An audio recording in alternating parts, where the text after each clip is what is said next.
I'm Pat Topolinski. Thanks for watching. We know you never want to miss an episode of Engine Power, so click the subscribe button, and there you go.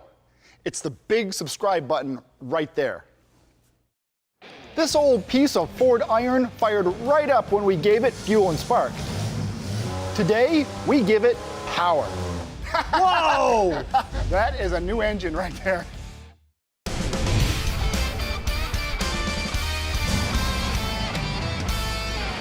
It's fair to say we all have our preference for things we like. There's Chevy fans, Mopar lovers, Ford followers, and even if you like imports, that's okay too.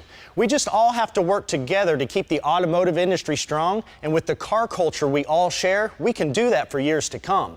It's something that we all have to work on together, and that is something we all have in common. So with that being said today, this next project may not be up your alley, but it's cool and deserves some attention. Today is not about a V8 or even making big power. We are getting back on a project that has had a ton of accomplishments and has been known to be one of the best engines ever designed. It has won the Baja 1000 3 times, has delivered packages to you and UPS trucks, and it has an industrial side being found on farms and job sites. You may even have had one back in 1965 in an F-Series pickup all the way up to 1996. This is the 4.9 liter 300 cubic inch inline 6-cylinder from Ford. This one is ours. It's definitely an industrial version which had better parts than the standard truck engines, like a forged crankshaft. We found this contraption in Colorado and had it shipped here. It was on the back of a truck at some point and was used as a sprayer. Now we wanted to get it running where it sits, but the ring gear for the flywheel was removed at some point. So we pulled it and put it straight on the dyno cart. Now it was hooked up to the dyno, a new carburetor dropped on, and a few things were checked out. With fuel and water flowing, it was started for the first time in a long time. Whoa! It's working! Oh my God! It ran awesome with no leaks, knocks, or pings, so some power poles were in order. It went right through the sweep, and here's what it made.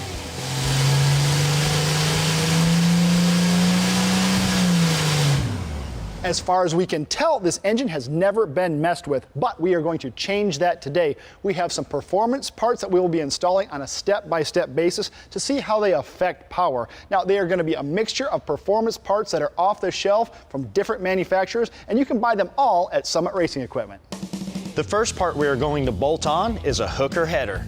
It's a 6-into-2 long tube design that has a 1 5/8 inch primary tube diameter and 2.5 inch collectors.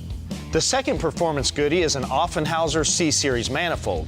It will increase power and torque through the RPM range. It has a square bore flange, so it accepts a 4-barrel carburetor.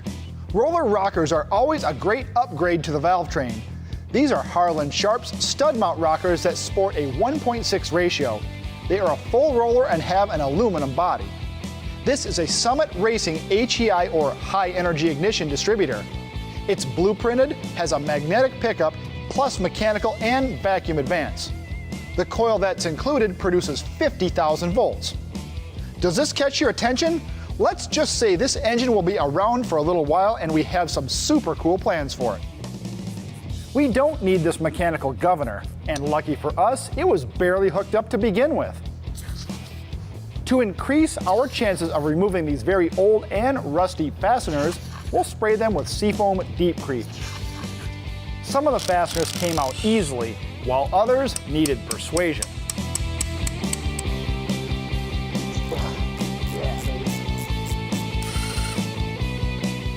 This is either going to go really good or really bad right here. Yeah, baby! We didn't find any surprises behind the manifold. We knew there'd be years' worth of oil deposits. The engine actually ran better than you'd think based on the way it looks. Oh, look at that. We wanted to reuse the stock exhaust manifold just for testing purposes. We just broke the manifold. But sometimes you have to change your plans. With a clear shot at the cylinder head, the intake and header bolted up relatively easy with some minor tweaks. And then, Oh, man. Well, oh my. Dude, I'm flush. Well, to say the carb is small would be an understatement. We ruined the original gasket, but a modified thermostat gasket worked just fine. With the headers installed, we're going back to the torture chamber. Every painted header will smoke on initial fire up. To make sure we get accurate numbers on the dyno, we'll let the excess paint burn off before making a run. Come on, sewing machine.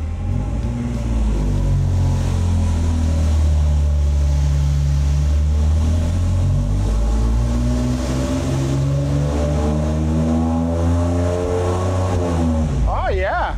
Nice little pull. Oh, look at that. 93.7, I'm gonna call it 94.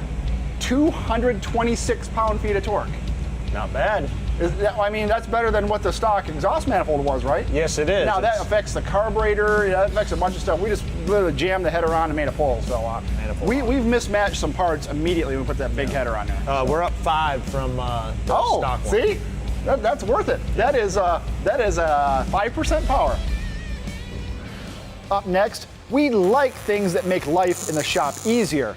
We love being able to build them ourselves. Here's a better way to install brake pads in today's tech tip. Using a C-clamp to compress caliper pistons when replacing brake pads works fine. But if you're not dead on center, a C-clamp can cock the piston in the bore and damage either or both. And it takes a fair amount of effort to compress the caliper pistons. And twisting the little handle on a C-clamp can put the hurt on your hands and wrists. A brake pad spreader, like this one from Lyle, makes the job quick and easy. Fit the tool inside the caliper and squeeze the handle. The pads compress the pistons smoothly and evenly on calipers with up to 4 pistons. Having the right tools and equipment always makes the job easier. Now, as we work on things, we add to our tool arsenal to get the job done. This also means you're going to be prepared better the next time around.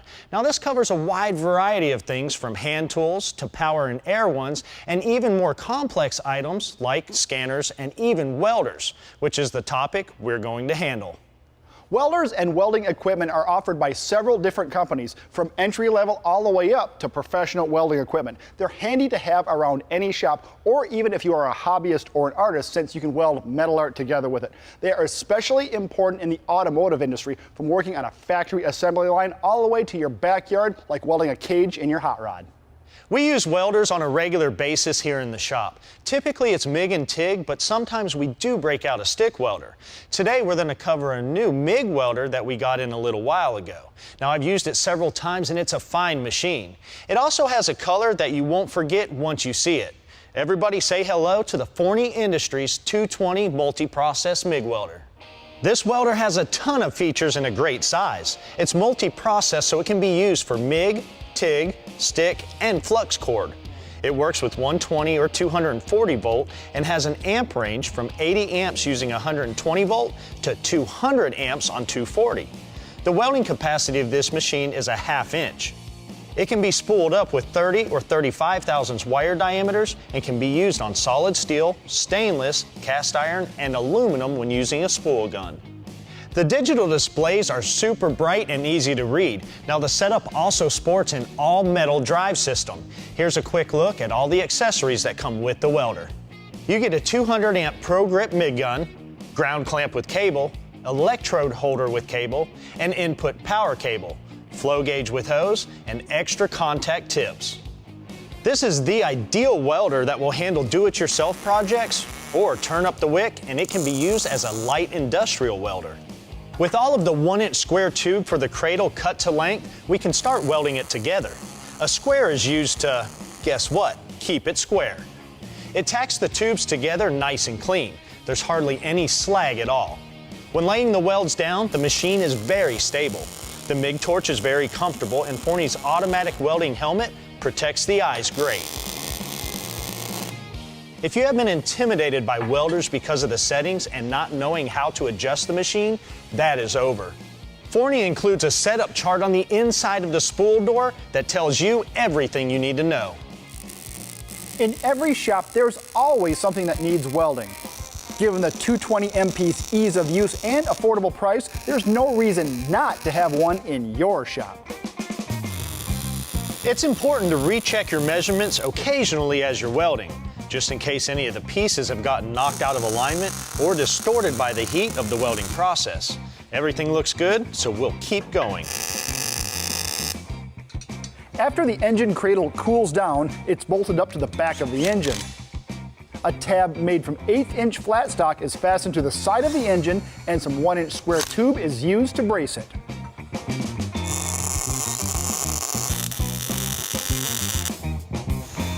To protect the cradle from rust and corrosion, we'll give it a couple of coats of black engine enamel. The end result looks really professional and works great. Not bad for a couple hours work and about $25 worth of tubing. Building the cradle was a good deed today because we have to ship this engine out, and we can thank Green for that. Now, if you want to learn more about the welders, go to forneyind.com. Up next, engines are like athletes. For them to really perform, they gotta breathe.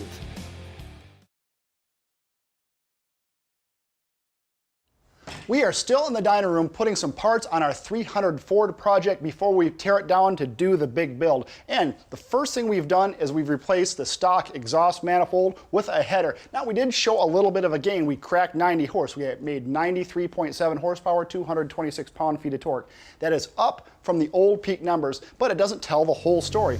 What tells the story are the average numbers. From 1,500 to 3,500 now with the header on, it is up 18.5 pound-feet of torque, and it is up 8.7 horsepower. Doesn't sound like a lot, but considering that the engine only makes 90 horsepower, that is a 20% gain in power over our average, and that's what makes things run good. Now, before we do anything else, I think we're going to try and help it on the ignition side. Our points distributor works nice, but we are going to upgrade it with an HEI style from Summit Racing. This is a blueprinted distributor and has an HEI style cap just like a Chevy with the coil on top. We're going to make up some new wires, and we're going to see if that helps us on power. The new wires and distributor will certainly improve performance and reliability. Plus, installing a modern distributor means we can finally ditch that ballast resistor we had to use with the point setup. All right, we have a fresh distributor and wires in it. Now, the only thing we have done is change that. So we have set the timing back to where it was with the points distributor, and we're literally gonna see how it runs. It started up, so let's see what happens here. Here we go.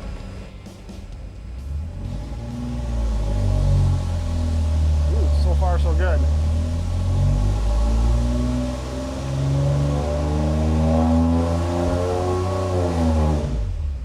Hey, look at that! That's an improvement. 94 horse, 232 pound-feet. Clean, clean. Yep. Right now, we are at an improvement. Just, I mean, very slightly, but a little bit better quality spark, maybe. Yep. Spark is almost spark at something at this power level, but I mean, that's an improvement. That's nice. All in one, you know, having the coil on it makes it a little bit better for packaging. You don't have to have that ballast resistor in there.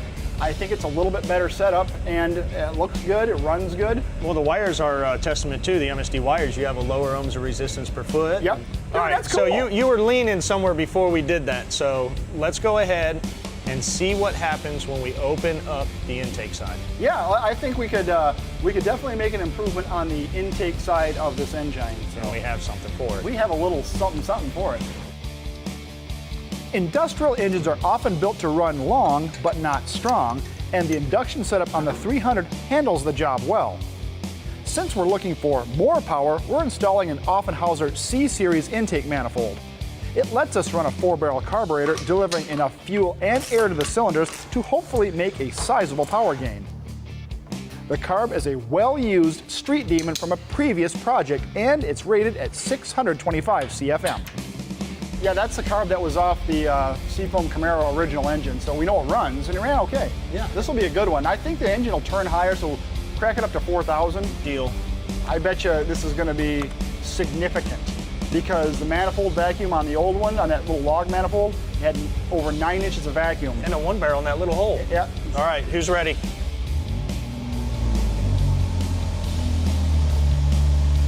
Oh, not bad. Hold it right down. Oh, look at that. Wow. Oh. Wow. That is a new engine right there. That is a new engine. Whoa! 166.5 on power and 277.7 pound-feet. That is a new engine. All right, let's back it up. We got to back it up. All right. Just real quick. Just to Just to say we did. Yeah, that's a percentage gain right there. That's spectacular. All right, here we go.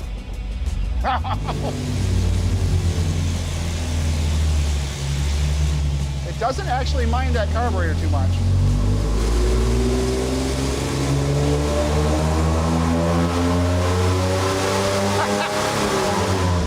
Man, That's it, man. That's sweet right there. 166, 270 is going to print numbers now. And you're exactly right. Look at what it did with manifold vacuum. It's going to be under 1 inch. Yep.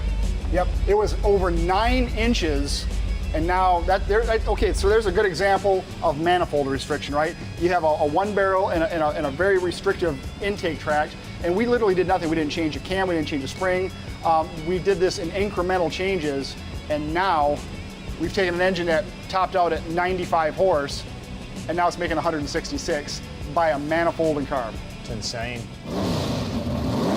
Cleaning dirty parts is never fun. They can be oily, greasy, or covered in dirt and fuel, and you want to get them clean as fast as you can so you can move on.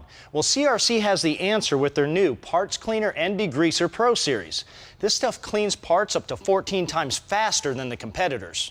It won't leave any residue, dries super fast, and the can is equipped with the power jet nozzle to provide a strong spray. It works great on metal automotive parts like carburetors, chokes, air intakes, brake drums, rotors, calipers, and more. You can find it at your local parts store. When it comes time to repair or upgrade your ride, there are 2 costs involved: labor and parts. And even if you're taking care of the labor yourself, you still want a great price on high quality parts. RockAuto.com has a deep inventory, so no matter what you drive, they can help. They offer a full range of parts, from economy and OEM replacement all the way up to premium aftermarket. The website is organized by make, year, model, and category, so you can find what you're looking for quickly. You can also search by part number too. In addition to model-specific parts, you'll find plenty of general-purpose tools, automotive fluids, and more. Shipping is fast and accurate. Go check out rockauto.com to get going on your project vehicle. Up next, picking up power and durability with our inline 6.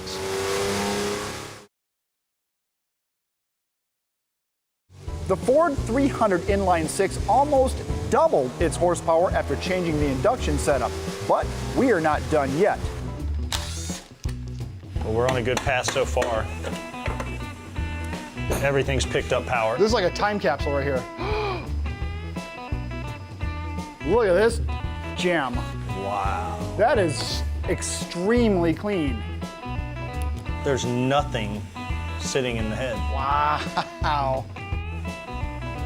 We're replacing the stock sled fulcrum rockers with a set of Harland Sharp aluminum roller rockers. They have roller trunnions and tips for less friction and increased durability. The rockers are a true 1.6 ratio and will work with the stock length push rods. We'll adjust them to a quarter turn past zero lash on this stock flat tappet hydraulic lifter setup. CompCam's valve train assembly spray will pre-lube everything before initial fire up. The Polylock set screws are torqued to 18 pound-feet.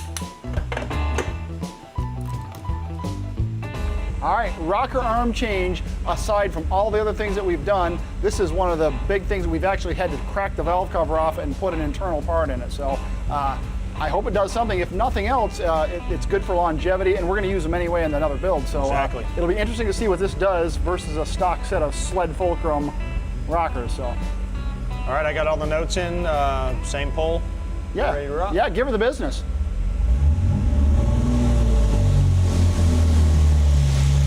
Still nice and clean.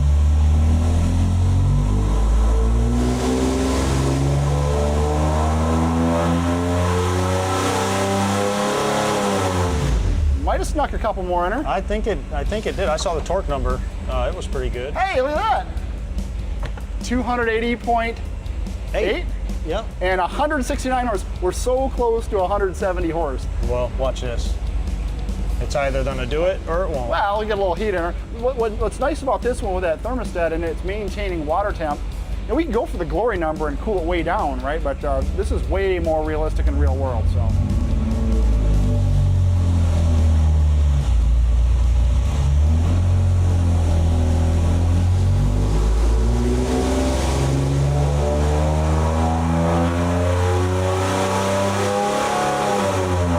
I don't think it got there. I don't know if it did it or not. Nah. No. That torque number laying it down. Yep, 280. And it was one, I mean, that's a half a horse. Yeah. That's within the repeatability of the dyno. Dude, that's nice.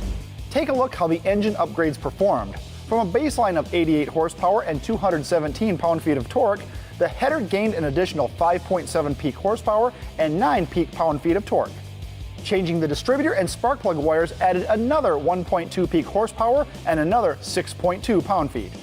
The manifold and carb upgrade made the biggest difference, adding 71.1 peak horsepower and another 45.8 pound-feet. Finally, the rocker swap yielded 3.5 peak horsepower and 2 more pound-feet of torque. That's a total gain of 81.5 peak horsepower and 63 peak pound-feet of torque versus the baseline run. The average numbers in the operating range of 1500 to 3500 RPM are even better. They are up 51.4 horsepower and 101.5 pound-feet of torque. This feels and sounds like a completely different engine. For more information on anything you've seen today, visit PowerNationTV.com.